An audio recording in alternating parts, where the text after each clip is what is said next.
Olá, estamos iniciando mais um Estado de Direitos aqui na TV Democracia. Hoje o programa será gravado e exibido na sexta-feira, dia 2 de julho de 2021. Nós vamos tratar da decisão tomada pelo Poder Judicial no México, que declarou inconstitucional a proibição da posse e do consumo de cannabis para fins adultos. E hoje nós temos dois convidados internacionais. Estão conosco a Zara Snap, que é licenciada em Ciências Políticas pela Universidade do Colorado, em Denver, é mestre em Políticas Públicas pela Universidade de Harvard, onde obteve beca completa. É cofundadora do Instituto RIA, uma organização que faz investigação e incidência sobre as políticas de drogas desde uma perspectiva de direitos humanos, desenvolvimento e justiça social. Zara é autora do Dicionário de Drogas, numerosos artigos, capítulos de livro, e é a condutora do Tempo de Cannabis. Temos também conosco o advogado constitucionalista Andrés Agnaco. O Andrés Agnaco é egresso do ITAM, na Cidade do México, mestre pela Columbia Law School, é advogado no México, sócio de Agnaco Advogados, autor e advogado dos 5 processos que provocaram a jurisprudência e a declaração geral de inconstitucionalidade do uso pessoal de cannabis no México. Muito bem, Zara y Andrés, muito obrigado pela presença. Voy a hablar en portuñol para que possamos ter uma comunicação melhor. E queria perguntar de início a ustedes esta decisão judicial de la Corte Suprema de Justicia de México de esta semana complementa outras decisões. O Poder Judicial havia assinalado um prazo para que o Parlamento mexicano regulasse o uso adulto de cannabis. Isto não aconteceu.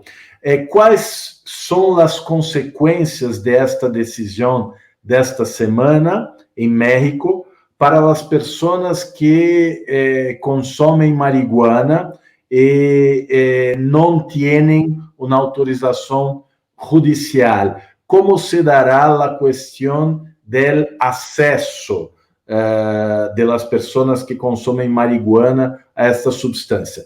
Gostaria que vocês hablassem, fizessem um balanço general desta decisão, começando por Andrés. Andrés, por favor, muitas graças por aceitar o convite para debater este tema acá em Estado de Direitos de TV Democracia.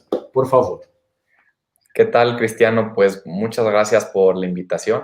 Es un gusto estar con ustedes. Y pues planteas una pregunta muy importante. ¿Qué implicaciones tiene para cualquier persona, para cualquier usuario adulto, esta resolución de la Corte? Y yo te diría que esta decisión en México, para los efectos prácticos, legalizó el uso de cannabis en México. Ya había habido una resolución en 2015 y varias más en 2019. Sara, que está con nosotros, es una de las personas que ya tiene autorización judicial para uso personal de cannabis. Tras esas resoluciones de los años 2015 a 2019, la Corte ya había dicho y reiterado y afirmado que era inconstitucional. Entonces le da una oportunidad al Congreso para regular de forma sistemática y armónica al acceso al cannabis. El Congreso, por razones de agenda, electorales, quizás hasta un poco de negligencia, decide no regular. La Corte entonces retoma el asunto y vuelve a resolver esta semana diciendo que esas resoluciones que antes eran para los que iban a juicio adquieren efectos generales. Regresando a tu pregunta, eso quiere decir que los usuarios en México ya no necesitan contratar abogados, gastar mucho dinero, esperar 3 años y tener su permiso. Ahora sería suficiente que se formaran, obtuvieran su permiso y pudieran ejercer legalmente su derecho. Aquí, algo que cambia muy importante con lo anterior es que pues ya es en principio accesible, asequible a todos.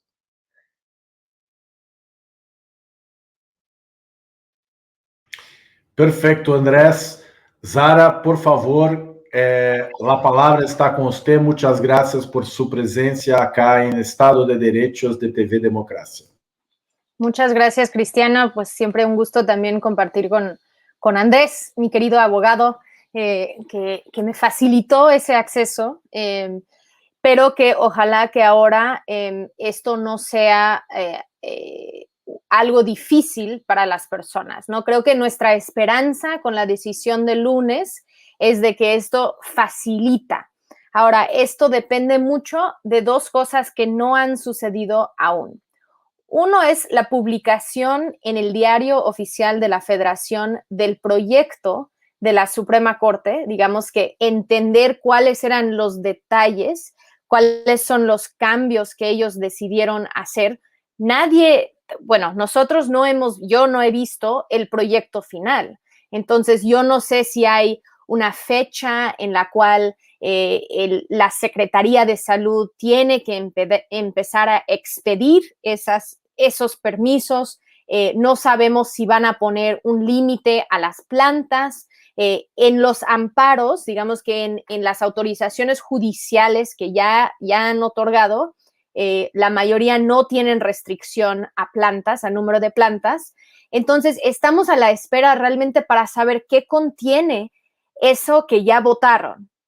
De otro lado, pues la COFEPRIS, que para nosotros es el órgano regulador dentro de la Secretaría de Salud, tendríamos que ver cuál es su interpretación de ese proyecto.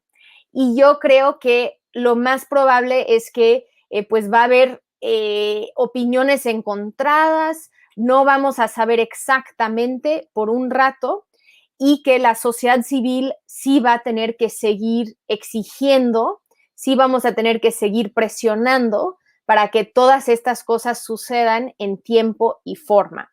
Entonces, todavía no hay certidumbre, no hay claridad. Estamos todavía a la espera, perdón. Pero para mí, yo coincido con Andrés que si pudiera imaginar cómo debería ser la implementación de la declaratoria, sería como solicitar una licencia para poder conducir un coche, ¿no? Donde entonces tú demuestras que eres una persona mayor de edad y con eso tú puedes ejercer ese derecho. También quiero señalar que ahorita en la ley mexicana, después de que se publica el proyecto y de esa forma cambian esos artículos en la Ley General de Salud, va a existir una contradicción entre la Ley General de Salud y el Código Penal Federal, porque hay delitos que todavía siguen siendo vigentes en el Código Penal Federal. Entonces, el Congreso, cuando regrese en septiembre, va a tener que armonizar estos dos documentos legales. Entonces, todavía hay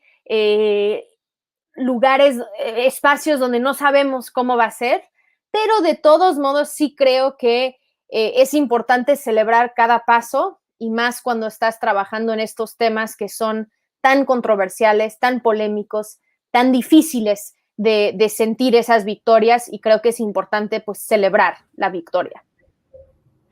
Sin duda, pero la decisión de la Suprema Corte de Justicia no exime el Parlamento, el Congreso, de su responsabilidad de legislar para delimitar el modelo regulatorio de cannabis bajo el cual deberá operar el mercado. el presidente Manuel López Obrador declaró que no tiene simpatía por la regulación de la marihuana en México. Y durante estos años en que el Congreso tuvo la responsabilidad de votar una regulación, esto no ocurrió.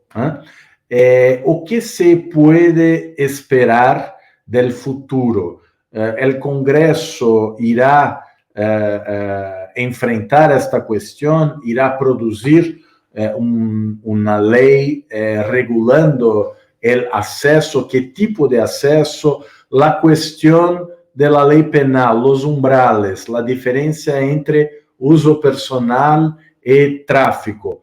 Esta cuestión continúa en abierto, creo, porque la decisión de la Suprema Corte de Justicia no tocó en este punto específico. Entonces, la incertidumbre, la insegurança jurídica permanece. O que ustedes vislumbram, miram em termos de futuro com relação a estas questões mais políticas que jurídicas? Vamos agora com Zara primeiro, por favor. Sí, pues también lo que llegó a estorbar el proceso legislativo fueron las elecciones que tuvimos en junio de este año. Entonces, a partir de abril, principios de abril, ya no había una voluntad para abordar temas tan controversiales como la regulación de cannabis. Solo para dar un poco de contexto, porque sé que también ha salido en muchos medios internacionales, en noviembre del año pasado, el Senado de México aprobó una iniciativa, se fue a la Cámara de Diputados, ellos aprobaron una iniciativa diferente, parecida, pero diferente, en marzo de este año, y entonces ahora tenemos estas dos iniciativas aprobadas, pero necesitamos, obviamente, que las dos cámaras aprueban la misma iniciativa. Entonces, esa iniciativa de la Cámara regresó al Senado y ahora está ahí en el Senado, y el Senado se sienten un poco ofendidos que cambiaron su iniciativa. Entonces, tenemos esto de las personalidades presentes, ¿no? Que es la política.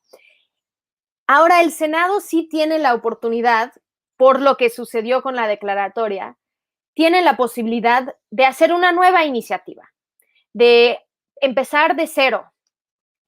Y creo que ellos van a arrancar con algo que tiene componentes de estas otras iniciativas, pero no van a tener esta misma presión de una fecha límite. Lo que van a tener es una presión de la incongruencia en las leyes y de que el Estado está desaprovechando una oportunidad.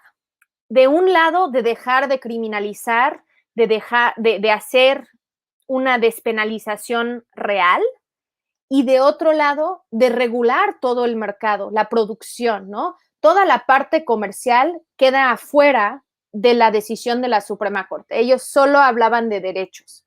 Entonces, toda esa parte del mercado comercial, pues era una oportunidad, es una oportunidad de incorporar a las comunidades cultivadoras de cannabis de México. México es el tercer país productor de cannabis en el mundo. Entonces, ¿cómo incorporar a ellos? ¿Cómo asegurar que hay cierta justicia social en una regulación? Y también la recaudación de impuestos, que podría, en estos tiempos de austeridad, podría ayudar mucho al gobierno actual en impulsar sus proyectos sociales, en poder ofrecer prevención y educación, en poder tener tratamiento de calidad, que es algo que nos hace falta en todos nuestros países, o cualquier otra necesidad que tenemos como país, esta crisis sanitaria y económica que estamos atravesando. Entonces, ellos tendrían que ver que están que no están aprovechando esas oportunidades y sentir esa voluntad política para poder avanzar en una regulación. Es lo que nosotros, desde la sociedad civil, vamos a estar presionando, vamos a estar impulsando. Para nosotros esto apenas comienza, digamos que los siguientes meses van a ser cómo aseguramos que las personas pueden tener acceso a sus autorizaciones personales para el autocultivo y de ahí cuáles son los mínimos de la regulación del mercado que vamos a necesitar como país. Entonces, estamos todavía con una carga de trabajo muy fuerte, pero felices con por lo menos constitucionalmente lo que sucedió en la Corte era lo que tenía que suceder. No pasamos el alto, no pasamos el semáforo rojo, sino que la Suprema Corte dijo, esto es lo que sigue y nosotros lo vamos a hacer, y creo que eso nos da pues mayor confianza en las instituciones, o por lo menos en la institución de la Suprema Corte. Andrés, por favor. Sí, con gusto. A propósito de lo que decía Sara de los impuestos, y para exponer un poco la actitud del presidente, él dijo que le parecía inmoral lucrar con la salud de los mexicanos y que le parecía inmoral imponer un impuesto a la venta o cualquier conducta relacionada con el cannabis. Entonces, sí hay ese tipo de resistencia. Y aunque, como Sara expresaba, sí ha habido iniciativas que van de cámara en cámara, no estamos seguros de que haya los votos suficientes para hacer una regulación justa. Y pues ahorita lo que viene está sujeto un poco a cálculos políticos, pero creo que hay algo muy importante a tomar en cuenta. En ningún país del mundo el desarrollo, el avance en los derechos humanos es irreversible. Nunca es irreversible. Y eso es un mensaje muy importante, porque quiere decir que como sociedad civil, como abogados, como activistas, no podemos bajar la guardia ni para lo que ya tenemos. Entonces, estos próximos meses van a ser muy importantes porque el Congreso bien podría dictar una legislación que restituya a todos los afectados por la guerra, que haga un mercado accesible, que haga buenas campañas de salud, de información, que trate con dignidad y compasión a los usuarios, o podría generarse una regulación completamente prohibitiva y restrictiva, con toda suerte de obstáculos innecesarios y burocracias innecesarias sobre la materia. Entonces, si bien ya tenemos la premisa principal de la Corte de que debe haber un acceso justo y seguro al cannabis, hay muchas interrogantes que tenemos que no solo resolver en abstracto, sino presionar a los legisladores para que se obtengan. Perfecto, Andrés. Yo quiero trazer para nuestra charla acá cómo está la opinión pública en México a respecto de este tema de la cannabis y de las drogas en general. Presidente Obrador havia uma expectativa de que ele faria um câmbio na política de drogas de México.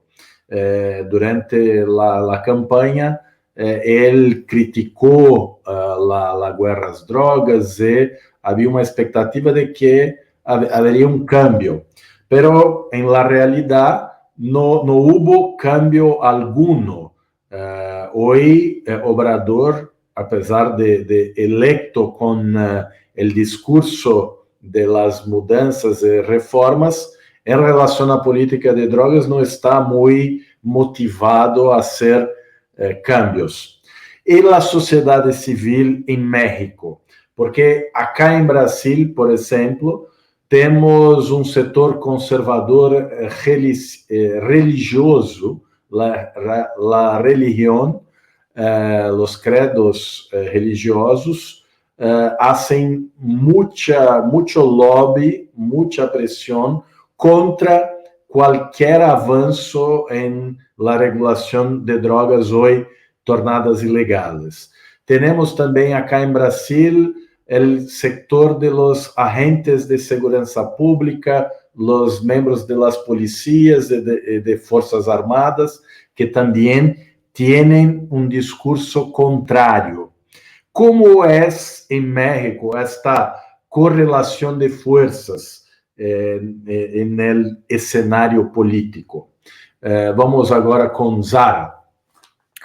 Sí, creo que es muy importante lo que menciona Andrés y ahora lo que tú dices, Cristiano, y que también sí, el presidente lo pone en términos morales, en bueno o malo, no en derechos o progresista y conservador, porque en realidad él, la idea es que él es un presidente progresista. Algunos de nosotros que votamos por ellos hace 3 años era por ese cambio. Entonces, él ahora pone siempre en el balance lo bueno, lo malo, lo inmoral, lo moral, y eso es algo que pues nos preocupa, porque los derechos, y hasta él lanza ideas como, tal vez vamos a hacer una consulta popular. Pues los derechos no se ponen a consulta. Y nosotros creo que agregaría un actor más en este escenario, que es el ejército, que son las Fuerzas Armadas y el poder que ellos tienen dentro del gobierno. Lo vemos con la consolidación de la militarización y la militarización de la Guardia Nacional. El número de elementos que están en las calles de las Fuerzas Armadas ha aumentado bajo este presidente. Entonces, cuando pensemos en la opinión pública, intento ser optimista, porque sí estamos viendo que va cambiando. Cuando Andrés y yo estábamos ganando los primeros casos, tanto en el ámbito medicinal como en el ámbito del libre desarrollo de la personalidad y el uso adulto, la aprobación para la regulación para uso adulto estaba en 30 y tanto %. En la última encuesta que tenemos después de la votación en marzo de la Cámara de Diputados, vemos que hasta 54% de las personas encuestadas estaban a favor de una regulación. Entonces, creo que con los años, con mayor conocimiento, con mayor información, vemos un cambio de perspectiva. Hay más gente que ahora piensan, me gustaría tener acceso a unas gotitas para ayudarme a dormir. ¿Cómo los consigo? Tengo un familiar con cáncer y me han dicho que esto puede ayudar. Entonces, aunque estamos hablando del uso adulto, por las trabas que hemos tenido en las reformas para cannabis medicinal, vemos que si pudiéramos aprobar una ley de uso adulto, eso ampliaría el acceso para personas para un uso terapéutico y un uso adulto. Entonces, eso se empieza a fijar en el escenario público y en la opinión de que hay mayor consentimiento sobre los múltiples usos de la planta y además, pues también mucha gente que ahora han hablado de su consumo responsable y que entonces salen del closet psicoactivo para hablar de esto. Entonces, y sí, pero sí están todos esos actores que mencionas desde las comunidades religiosas. Digo, pero en estas semanas no hemos visto declaraciones fuertes, por ejemplo, de esas asociaciones de padres de familia, pero sin duda ellos están haciendo su incidencia atrás. Sabemos que el presidente escucha a esas personas. No es una persona, se supone, religiosa, pero sí es una persona que creo que en sus valores sí suele ser conservador, y él tiene esa posibilidad de manejar tanto las dos cámaras del Congreso. Y seguro Andrés va a tener otras ideas sobre esto también. Andrés. Sí, con gusto. Creo que Sara ya hace una magnífica exposición más o menos de los factores de poder. Y en estos últimos días salió el presidente a exponer por qué se habían bloqueado las iniciativas. y comentó que platicando con el gabinete de seguridad había expresiones discordantes y había varios que estaban en contra. Y cuando habla del gabinete de seguridad en parte, pues interpretamos que se refiere a los jefes del ejército, de la marina, los secretarios de Estado, los secretarios de salud, y imaginemos que eso es un reflejo de la sociedad mexicana. Y no se puede dar gusto a todo mundo, se tiene que regular para todos, pero no tomar o adoptar la decisión de la mayoría. Entonces, la regulación tiene que ser universal, pero no se puede al mismo tiempo prohibir y permitir. Entonces, lo que esperamos es que si ya se ganó el debate de los derechos humanos, la discusión del cómo hacerlo bien, cómo hacerlo de forma prudente pueda fluir en mayor o en mejor medida.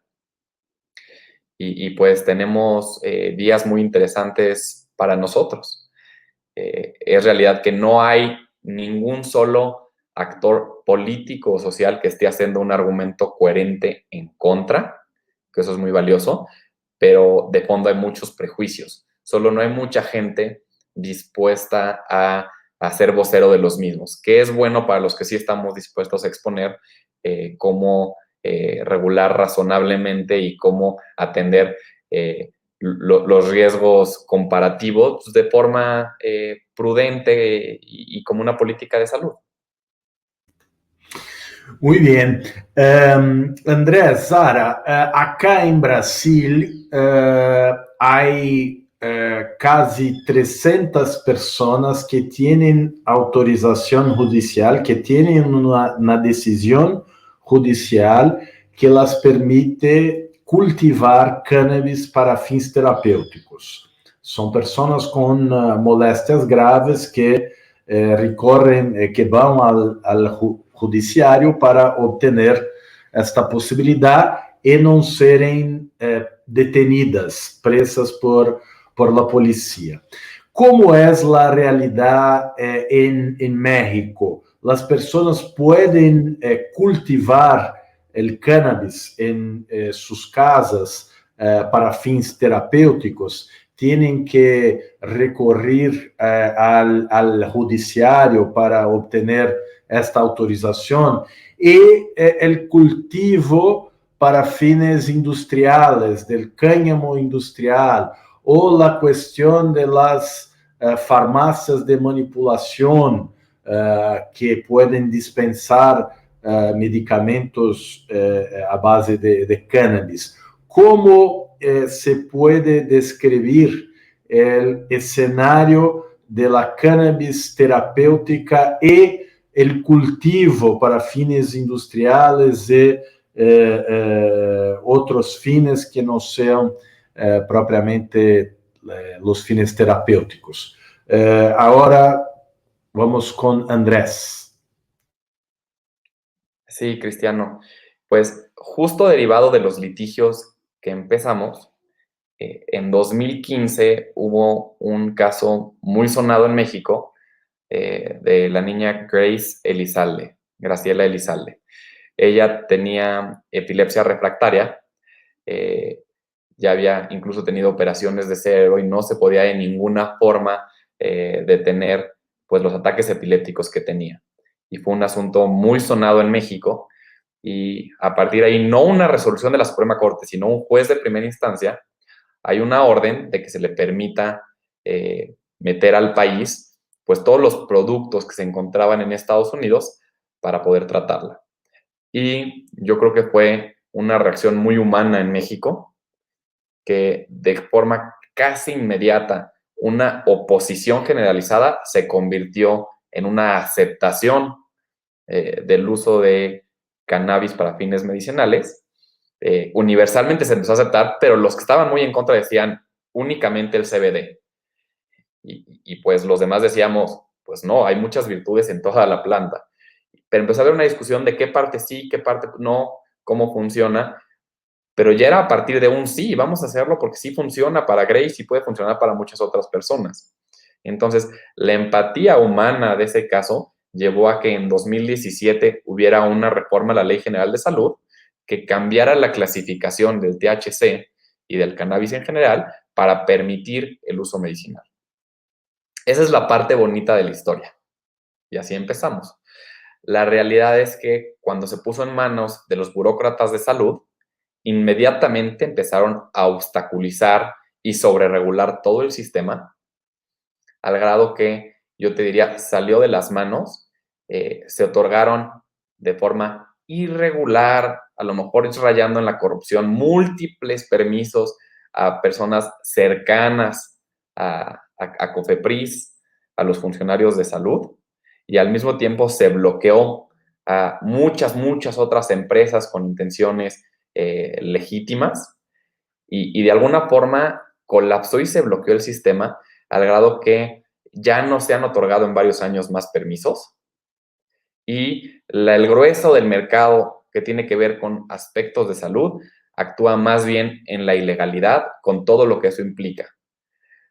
Para el uso personal adulto, yo no necesito que haya una institución que esté midiendo la calidad y efectividad de un producto.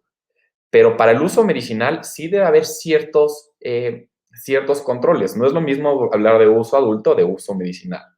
Y ese tipo de instrumentos se utilizaron para más bien bloquear, más que para supervisar y evaluar la calidad de los productos. Entonces, una buena historia emotiva humana terminó por colapsar y bloquear el uso medicinal de cannabis. Sara, por favor. Estoy intentando quitar. Sí, esto es otro cuento, otro libro que podríamos escribir, donde Andrés fue el abogado para Grace y nosotros la estábamos acompañando a ella y su familia mediáticamente, ¿no? Porque también, y sé que ustedes tienen un caso también con Margrete Brito, ¿no? Que fue como el caso que abrió en Brasil este tema, y he tenido el honor de conocerla y a su hija también para poder aprender de ustedes, porque creo que hay muchas similitudes entre estos países. Pero cuando se aprueba la ley en 2017, creo que es importante también resaltar que no estaba en la discusión política el tema de la justicia social o el tema de las comunidades cultivadoras. Eso es algo que se ha venido creando, impulsando en los últimos años, entendiendo mejor también. Entonces, la reforma que se hace en 2017 no contempla el autocultivo para pacientes, no existe esa posibilidad. Ha habido ahorita un amparo, un permiso, una autorización judicial para el cultivo medicinal, sino todas las otras autorizaciones judiciales es para el uso adulto. Entonces, yo tengo amigos que son mayores de edad, que tienen epilepsia, y ellos tienen este amparo, esta posibilidad de cultivar, y es bajo el esquema del uso adulto, aunque su cultivo es para medicinal, es terapéutico. Entonces, eso es lo que uno tiene que ir, pues, como manejando. Entonces, la ley de 2017 que fue aprobado, hay muchos chismes de lo que sucedió, pero voy a brincar un poco. Ellos hicieron unos lineamientos para dar permisos a empresas que no fueron completamente legales, porque el documento que necesitaban publicar era un reglamento que es del gobierno federal, y en vez eran unos lineamientos de solamente una institución. Entonces llega el nuevo gobierno, ellos revocan esos lineamientos y quedamos en un vacío muy gris. Esas empresas que les habían dado esos permisos bajo condiciones un poco, no estamos muy seguros, no muy legales, esas empresas, algunas demandaron el gobierno y dijeron, ustedes no me pueden dar un permiso o una licencia y después quitármelo. Entonces, esas son las empresas que hoy en día están comercializando productos por su demanda en contra del gobierno. Hay algunas, pero no son No son todas las empresas que están comercializando, porque son muchas las que comercializan y que dicen que tienen esas licencias, pero que en realidad no tienen eso. Tienen abogados, tienen posibilidad, pero no tienen realmente esos permisos. Después lanzamos a un caso de nuestra Margarita Garfias, que tiene un hijo que se llama Carlos, que tiene epilepsia, y ella lleva un caso hasta la Suprema Corte alegando una omisión por parte del Estado en no emitir el reglamento que tendría que entonces dar instrucciones a todas las instituciones del gobierno. Aquí viene mi gato también. Entonces, ahí es donde ella gana su caso a favor de su hijo, pero diciendo, no tenemos acceso a la salud, no tenemos acceso a estos productos, ustedes nos tienen que hacer un reglamento. Después de casi un año, después de esa sentencia de la Suprema Corte, la Secretaría de Salud emite el reglamento. El reglamento dice, si quieres cultivar para esto, tienes que ser una empresa farmacéutica. Si quieres hacer productos medicinales, todo es bajo un esquema, por ejemplo, el cultivo en un sitio confinado. Entonces, no estamos pensando en una extensión outdoor de cultivo, sino que tienes que tener un sitio confinado, tienes que tener un laboratorio de control, tienes que poder cumplir con todos los requisitos que tiene que cumplir una empresa farmacéutica. Entonces, y yo no esperaba más del reglamento, porque la ley dice eso. La ley de 2017, ellos nada más lo están plasmando en los cómo y cuándos. Todavía no empiezan a dar esos permisos para hacer productos de cannabis medicinal. Creo que han puesto muchas barreras, pero ahí no va a haber comunidades o una perspectiva de pequeñas empresas. Van a ser, hay grandes empresas farmacéuticas mexicanas, no solo va a ser empresas extranjeras, pero van a ser los que pueden cumplir con esos estándares. Y aún, por ejemplo, Margarita Garfias no logra conseguir medicamentos para su hijo, porque no existe el abastecimiento por parte de empresas. Se supone que las instancias públicas de salud tendrían que estar ofreciendo esos productos si formas parte de esos programas de salud. Ella aún no logra tener una respuesta o ejercer, ¿no?, ese derecho que le han dado a su hijo. Ella sigue cultivando cannabis, haciendo sus propias extracciones para poder hacer frente a las condiciones de su hijo. Y entonces ahora existe pues la posibilidad algún día de tener eso, pero no lo hemos visto en la realidad. En el tema de cáñamo industrial, no hay una ley, no hay la posibilidad, no existe.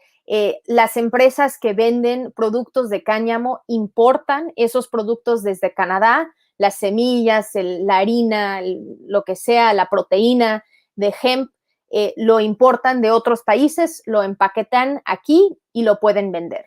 Pero no existe el cultivo de cáñamo. Sí estaba contemplado dentro de las iniciativas para uso adulto, pero aún no. Es una gran pregunta si deberían ser leyes distintas o si lo metemos todo junto. Sin duda, digamos que la idea era que una institución de gobierno iba a encargarse del uso adulto y otra institución, la Secretaría de Agricultura y Desarrollo Rural, iba a encargarse del tema de cáñamo. Entonces, sí lo habían separado y habían definido el cáñamo como cualquier producto que fuera con menos del 1% de THC. Pero todo eso queda.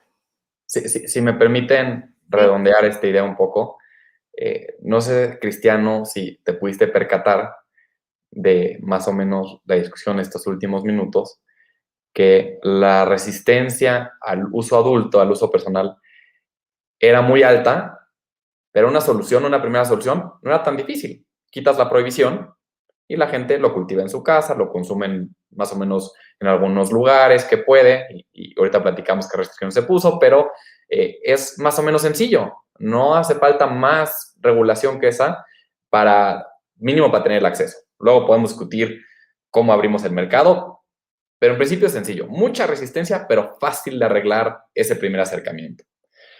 En el uso medicinal es a la inversa. Muy poca resistencia, ¿no? Todos creemos que si hay algo útil para atender o paliar cualquier padecimiento del cuerpo humano, se debe utilizar, se debe investigar, pero la solución es altamente compleja. ¿Y por qué? Porque todo el modelo de salud mexicano está diseñado para hacer muchos controles, para beneficiar a las grandes farmacéuticas. Y si alguien dice, voy a sembrar en mi casa unas plantas y yo hacer mi medicamento, se colapsa todo el sistema y no tenemos forma de hacerlo. Entonces, uno tiene muchas resistencias, pero se puede solucionar en principio con cierta facilidad. El otro, el medicinal, no tiene tantas resistencias, pero nadie sabe cómo arreglarlo. Sí.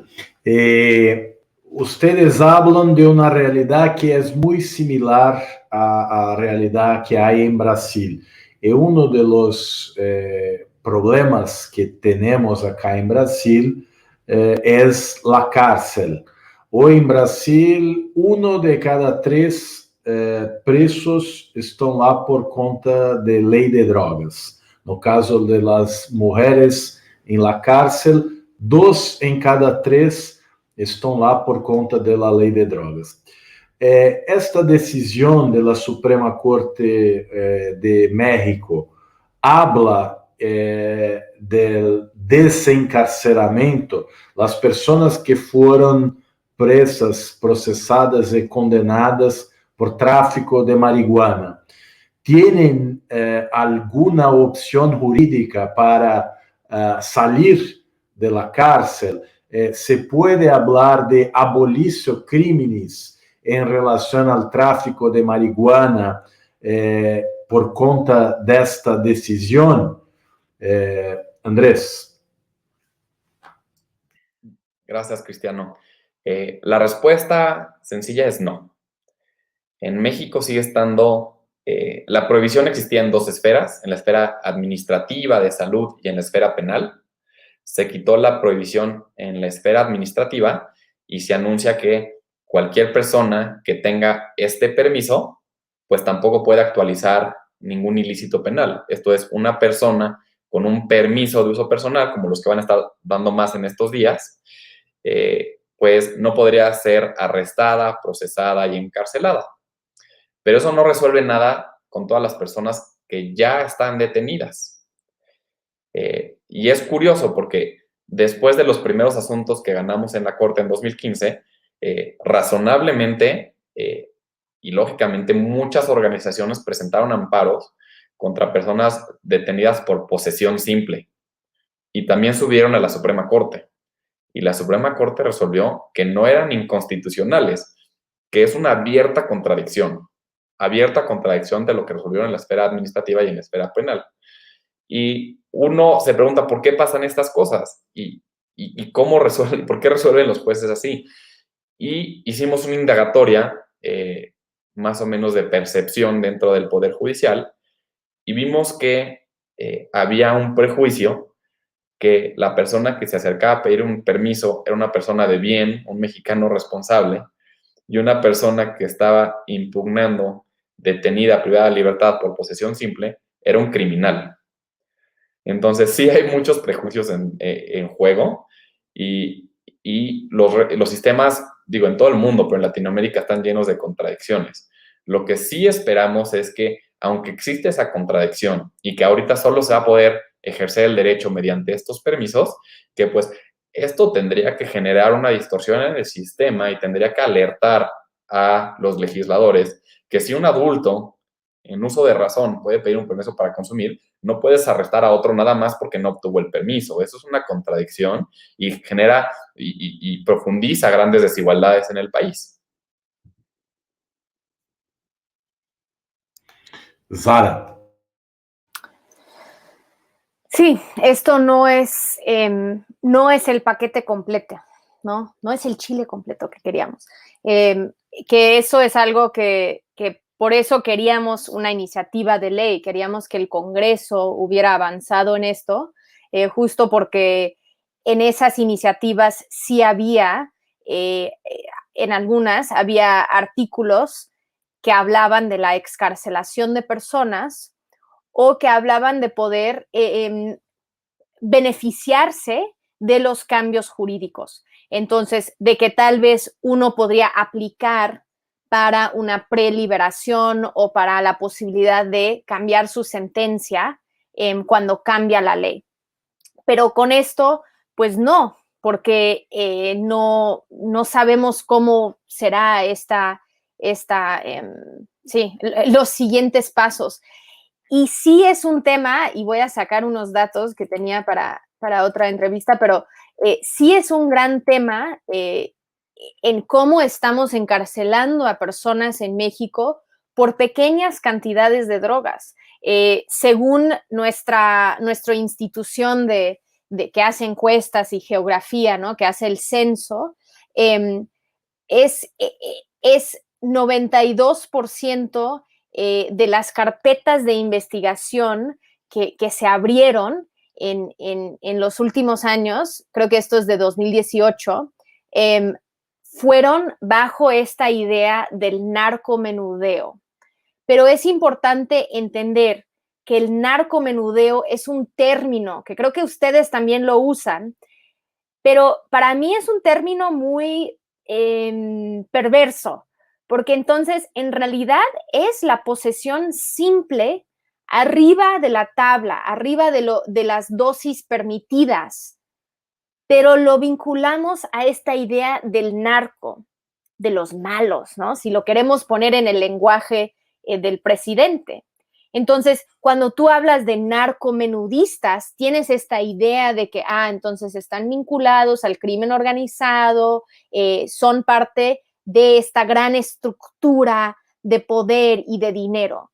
Cuando en realidad narcomenudistas es cualquier persona que está aportando, por ejemplo, arriba del 5 gramos de cannabis o medio gramo de cocaína.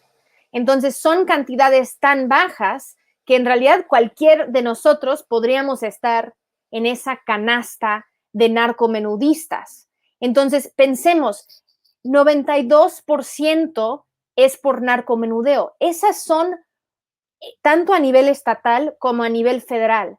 Eso es un recurso del Estado que está siendo desperdiciado en perseguir a personas por pequeñas cantidades. Solo es el 7% que fueron delitos federales relacionados con narcóticos. Entonces, esos ya son arriba de los 5 kilos de cannabis. Ahí también vemos que la mayoría de los casos que toman de personas jóvenes, ¿no? De adolescentes, es por posesión simple, pero arriba de la tabla, entonces otra vez, narcomenudistas.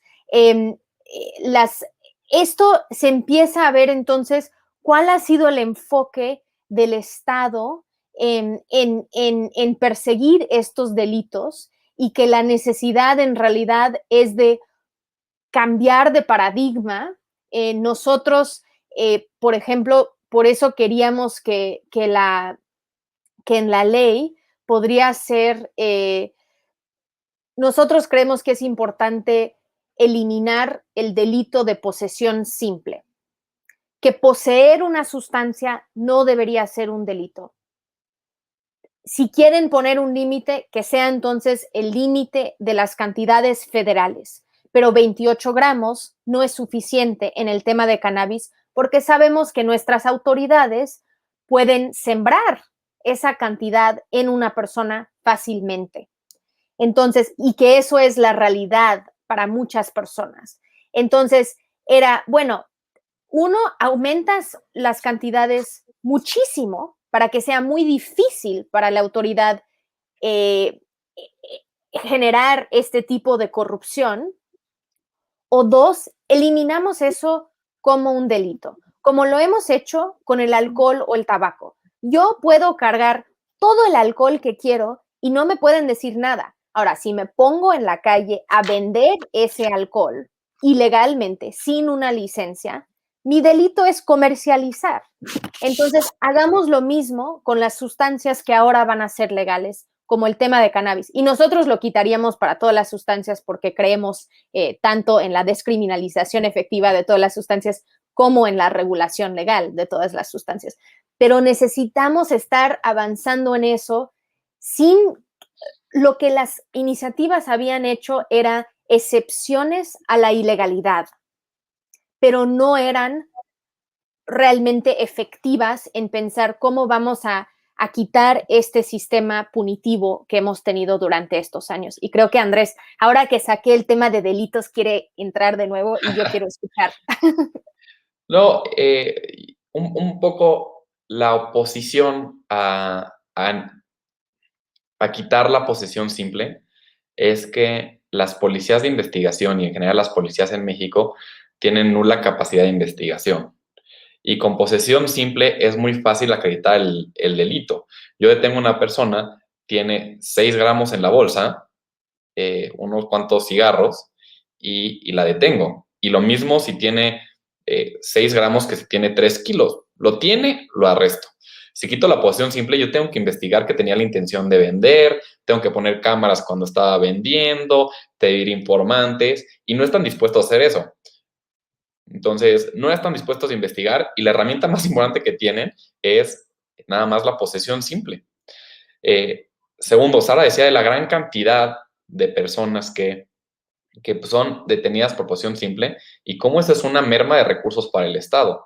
Y es una realidad. Las policías mexicanas, en vez de estar investigando delitos violentos o que afectan a terceros, pues las tenemos en tareas ociosas de amedrentar o de acosar a adolescentes en las esquinas.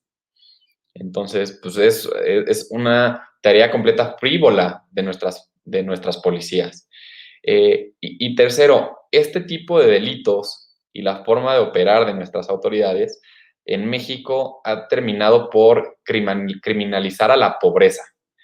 El que a lo mejor está en un parque con sus amigos, las más de las veces, fumando un porro, probablemente es alguien que no puede hacerlo en su casa, con sus amigos, en una terraza, en un lugar a lo mejor un poquito más resguardado. Y eso termina ser a quien en su casa no le permiten hacerlo y muchas veces quien no tiene el espacio para hacerlo en su casa. Entonces termina por criminalizarse a las clases más bajas que aparte no pueden contratar a un buen abogado, entonces están en una situación en la que solo agarran a ellos y no tienen la habilidad de tener buena defensa. Entonces, son medidas que de ninguna forma están disminuyendo el consumo en el país, si eso es lo que querían hacer, y sí están acosando a una gran cantidad de personas de escasos recursos. Sí, yo nada más voy a decir que en los delitos que tenían que ver con sustancias psicoactivas, 50% tenían que ver con cannabis. Entonces, sí estamos haciendo un gasto de recursos públicos en perseguir delitos cuando en realidad ni hay una víctima y como bien dijo Andrés, es muy fácil, es los eslabones más fáciles de sacar como resultados, pero cuando uno piensa que entonces 50% eran en temas de cannabis y sabemos que la mayoría de esas personas no son usuarios problemáticos, no son usuarios que son así un peligro a la sociedad, no es un tema de salud pública, no es un tema de seguridad pública. Y eso es lo que tenemos que cambiar, porque entonces, y es difícil por también las declaraciones que hemos escuchado de nuestro presidente, porque él claramente cree que es un tema de seguridad y de salud pública, aunque es igual que ahorita que me hicieron un café, que estoy tomando mi cafeína, pues es casi lo mismo, ¿no? Entonces, sí creo que es importante que encontremos las formas de demostrar con evidencia cuando estamos viviendo una crisis humanitaria en México, 72,000 personas desaparecidas desde 2006, 72,000 personas que no sabemos dónde están. Y en vez de investigar eso, en vez de realmente ver cómo hacemos una búsqueda real para esas personas, estamos gastando nuestros recursos en delitos que en realidad no afectan a nadie y arruinando vidas de personas jóvenes principalmente, de bajos recursos, que no tienen entonces oportunidades de vida. Tú vas y pasas 10 meses a 3 años en la cárcel, sales, ¿cuál es tu oportunidad de vida? Entonces, es algo de que todo esto se vincula, y yo sé, Cristiano, porque nos conocemos desde hace muchos años, de cómo realmente vamos a desmantelar este sistema. El caso de la Suprema Corte es un paso importante, pero es algo mucho más grande, con intereses mucho más grandes, con una incapacidad de poder realmente como girar instituciones completas como los policías de investigación, que en realidad no saben cómo investigar los delitos que realmente nos preocupa como sociedad. Sí, y acá tenemos más una similaridad entre Brasil y México. La calidad de la investigación que la policía judiciaria hace es muy baja. No mira el topo de la pirámide, pero la base, solo el narcomenudeo, que se confunde con la posesión para uso personal. La diferencia es que en México hay umbrales y acá no. Acá es totalmente subjetivo el juez. Si las personas no son blancas y viven en la comunidad, mesmo pequeñas cantidades son clasificadas como tráfico. Pero quería aprovechar los últimos minutos para hablar de las otras sustancias psicoactivas prohibidas. ¿Cómo es el debate sobre la regulación de la producción y consumo de cocaína o de metanfetamina o de heroína, opio en México? ¿Cómo está hoy el estado de arte de esta discusión? Tenemos muchas pesquisas y trabajos académicos y científicos respecto de uso terapêutico de psicodélicos como LSD, MDMA, etc. ¿Cómo está este tema en México, Zara? Hoy, pues, no muy avanzado. Digamos que el debate está muy naciente, ¿no? Es algo donde lo que existe es porque, de un lado, tenemos a Olga Sánchez Cordero, que ella hablaba en la campaña hace 3 años de la necesidad de regular amapola, que es el otro cultivo grande en México. Entonces, por eso creo que más bien la discusión que hemos tenido es alrededor de la amapola. Para cocaína no está en la discusión pública. Tendríamos que irnos a Colombia, donde sí está interesante el debate ahorita y donde he podido trabajar el tema.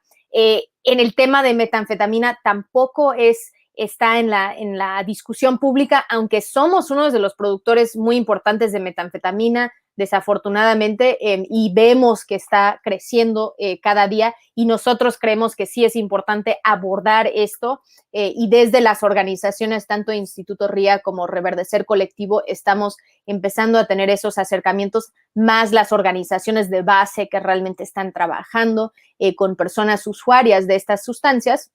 Pero en el tema de amapola, lo que hemos visto es algunas acciones muy aisladas, como grupos de cultivadores de amapola de ciertas regiones del país como Guerrero, exigiendo que haya una iniciativa, ¿no? Buscando que se podría regular sus cultivos, o que hubiera pues alternativas para ellos. Hace 2 años, justo antes de la pandemia, hubo un foro en el Senado sobre la regulación de la amapola. Fue la primera vez que hubo un foro público sobre el tema desde ese escenario, donde fue el senador de Guerrero que impulsó esa posibilidad.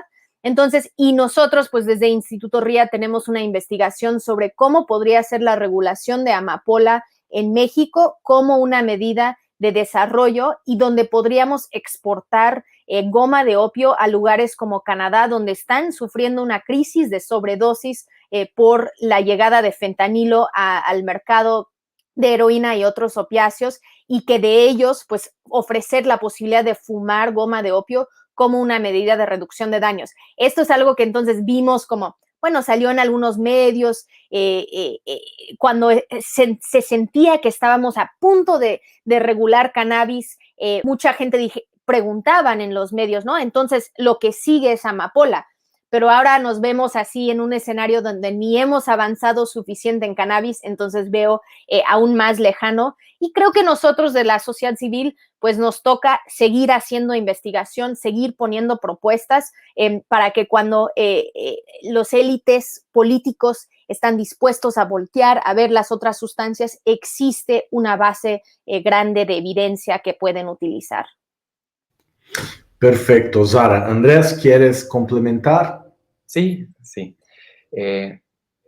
Ahorita para los litigios para el cannabis y su regulación, hemos intervenido una coalición muy interesante y muy diversa de organizaciones, ¿no? Ha intervenido muchísimo Regulación por la Paz, de la que somos parte Sara y yo, Instituto RIA, Reverdecer, México Unido contra la Delincuencia, y ha sido una coalición muy interesante.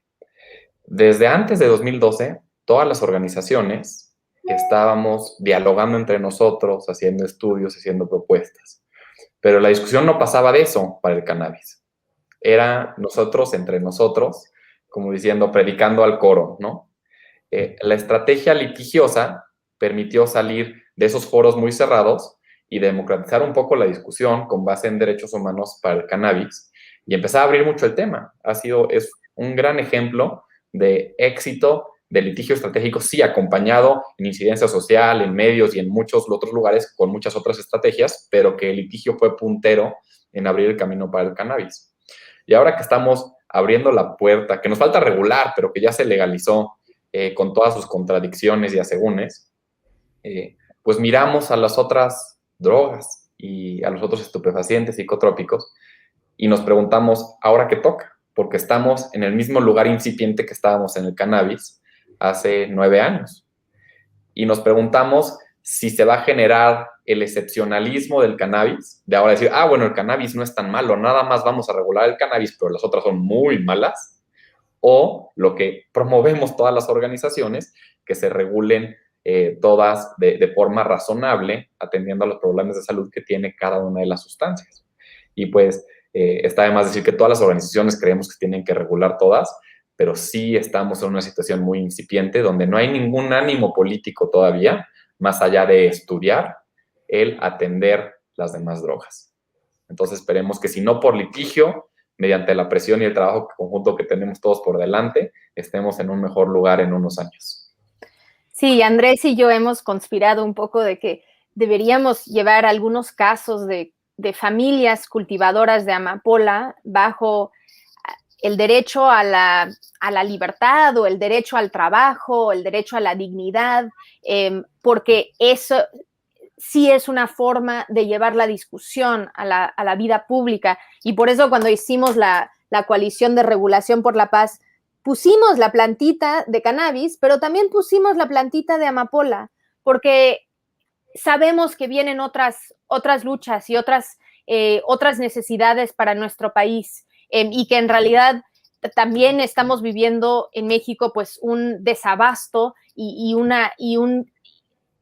no tenemos alcance a los medicamentos para aliviar el dolor en muchas comunidades. Entonces, son estas cosas de que en Guerrero, donde se produce amapola, es muy difícil de conseguir morfina si estás muriendo de cáncer. Entonces, estas contradicciones que vivimos en nuestros países, pero sí lo tenemos ahí en nuestra agenda, y los que forman parte de la coalición saben que vamos hacia eso, pero todavía pues es un trabajo de vida, yo creo, todo esto.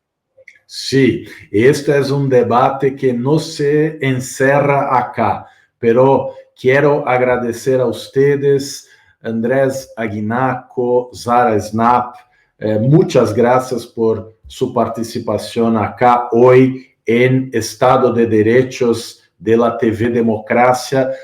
Creo que Brasil y México compartilhan muchas cosas en el escenario político y jurídico. Hay diferencias, pero hay mucho más semejanzas. Este diálogo tiene que continuar. Entonces, muchas gracias por ustedes participarem hoy acá y espero contar con ustedes en una próxima oportunidad. Graças. O Estado de Direitos da TV Democracia vai terminando por aqui.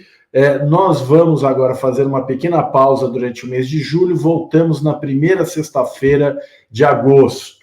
E a programação da TV Democracia continua nesta sexta-feira, às 15h30, na Mastreta com a Carol Apple, às 18h, Balbúrdia Brasilis com Carlos Monforte e grande elenco, às 19h, Libertas com Ana Cláudia Simão, e às 20h, o Sextou com a Bruna Panunzio e o Matheus Brusa. Muito obrigado e até a próxima.